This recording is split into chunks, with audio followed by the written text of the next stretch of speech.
the history of the U.S. Okay, the first people, just like in Canada, the first people who came to the U.S. were Native Americans. They came from the Bering Strait and found many different groups: the Cherokee, the Cree, the Choctaw, and so on. The first Europeans to settle and came to the U.S. was the Spanish in 1565, and went on the first permanent settlement in the U.S., St. Augustine, Florida.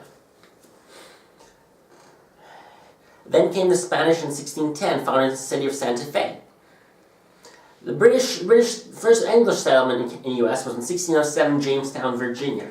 James being the King of England at the time, Virginia being named after Queen Elizabeth. Then came the Puritans in 1620, looking to escape for religious freedom. And they founded Massachusetts and later the colony of New Hampshire. Then Lord Baltimore founded a colony for religious freedom in Maryland, 1634, Marie being the name of the Queen at the time.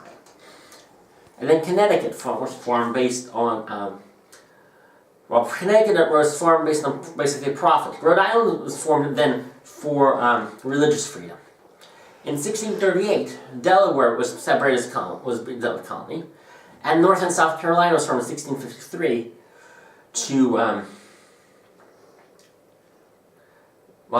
as a colony to gain profit. 1682, Pennsylvania was formed as a safe haven for religious freedom. 1732, Georgia was a final colony established in the U.S. to escape for debtors. During this time, African slaves are brought to the Middle Passage and forced to work in plantations. Slavery was established in Virginia in 1661. Also during this time, the French, expanding from Canada, began to build their empire in the center of what's present-day Midwest. And so this continued until the end of the Seven Years' War, the French and Indian War, when a proclamation of 1763 was passed after the war, forbidding Western expansions. And in 1765, the Stamp Act was passed, forcing the colonists to pay for stamps. And then the Townshend Act, forcing colonists to pay taxes. In 1770, the Boston Massacre happened when colonists protesting against the soldiers were brutally fired upon. This led to the Boston Tea Party when, in order to protest against taxation of representation, Samuel Adams threw tea overboard, and his Mohawk group Mohawk-sized group threw tea overboard. This led to the British called them coercive acts, the colonists called them intolerable acts. At any rate, it was basically a series of acts that were coercive or intolerable. It caused the Boston port, extended the boundaries of Quebec, forbidding expansion. This led to the first Continental Congress trying to figure out how can we repeal these acts. And started a war in Bunker Hill in April 1775 outside of Boston, which led to the Revolution. And in July 4, 1776, the Declaration of Independence was signed, declaring independence from Britain. And then came the Revolutionary War, fighting for American independence. The first major battle was major American victory was in Trenton when George Washington crossed the Delaware River into Trenton. And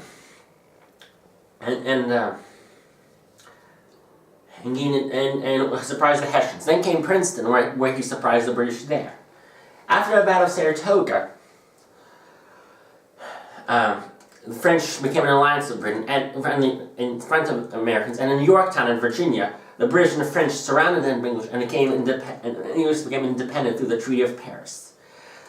The first constitution in the U.S. was called the Articles of Confederation, which established a loose alliance of friendship, which failed to work after the Shays Rebellion, as Daniel Shays, a former commander, basically said enough was enough, and eventually it was brought down harshly, but it exposed the weakness of the central government. So on September 1777, the U.S. Constitution was founded, and is a current document of the U.S. as being discussed right now. In 1788, George Washington was elected president, the first U.S. president to be elected. In 1791, the Bill of Rights passed, guaranteeing the 10 basic rights for all citizens. And then came the Whiskey Rebellion, in which whiskey farmers were protesting against taxes again. And of course, under the President John Adams, the U.S. nearly went to war with France, but it was closely avoided. In the election of 1800, the first transition of power, Thomas Jefferson won the election. And the first major act he enforced was the purchase of Louisiana Purchase, which is the former French territories. This was achieved because Napoleon, who was in Haiti, saw that he could not maintain a North American and European empire. So, under Madison, the U.S. went to war of 1812, debating over a British impressment of soldiers. This war was a farce, and nothing really changed afterwards. In 1820, the Missouri Compromise was formed, solving the age-old problem. Maine, then the part of Massachusetts would become a free state, and Missouri become a slave state. Any north of Missouri would be free. So Americans were expanding to Texas. Texas at the time was a Mexican state, and they bring their slaves. Under the Mexican Constitution, slavery was forbidden, but Texans wanted to continue anyway, so they declared independence, and then they won in 1836. In 1845, Texas applied to join the U.S., and there was a conflict with Mexico where the borders was. Mexico said it was the U.S.'s river, the U.S. said it was the Rio Grande River. This led to war with the Mexican-American War, in which the U.S. captured Texas and took the mass majority of the southwestern U.S. in 1848. New Mexico, Arizona, California, Utah, Texas, and so on. This created a new problem as to where there was slavery in territory. So in the Compromise of 1850, there was two favorables to the south, two favorables to the north. The two favorables to the south was the states of popular sovereignty to decide what this new type of slavery was illegal, and the Fugitive Slave Act would be enforcing slavery throughout the U.S. And California became a free state in 1850. Then came the Kansas-Nebraska Act, as these new territories applied to these states. Again, would slavery be legal? This led to a conflict over slavery, and while eventually Kansas became a free state. Then Abraham Lincoln, who was opposed to slavery, became president, and the South immediately seceded and began the Civil War in Fort Sumter. Ultimately, the North won the Civil War in 1865 and passed several Reconstruction amendments banning slavery throughout the country. However, there was a new round of so-called Jim Crow laws enforcing segregation.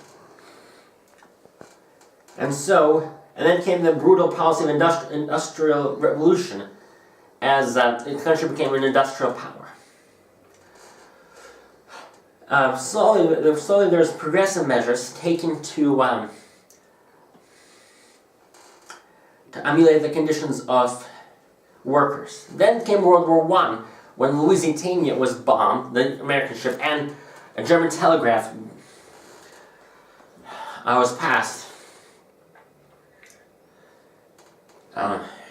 saying that if Mexico joins Germany, the U.S. Germany would give Mexico territory back. This led the U.S. to war, and the U.S. won the war in World War I. Afterwards came in the booming 1920s, which the economy really rapidly grew. Afterwards, the stock market grew so quickly that it led to the Great Depression, led people out of work. There's a series of initiatives called the New Deal, called building development and work for the people. And this led to the Social Security Act and many other acts. Then came World War II as Japan bombed Pearl Harbor on December 7, 1941. And this led to the U.S. brutal war against Japan. In 1945, the U.S. won the war after the atomic bombings of Hiroshima and Nagasaki. And then came the period of the Cold War, which is the conflict between the U.S. and Soviet Union over communism.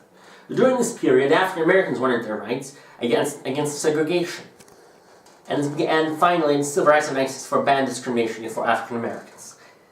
And of course, abortion. Abortion in 1973 was finally legalized. And during this time period, the U.S. went to Korea and Vietnam during the Cold War, the determination to stop communism from spreading there. Finally, the Soviet Union collapsed in 1991, and the U.S. boomed for another boom in the Internet age. This led to, after the 9/11 occurred on September 11, 2001, when the World Trade Center and the Pentagon was bombed, and this led to the current war on terror against terrorism around the world.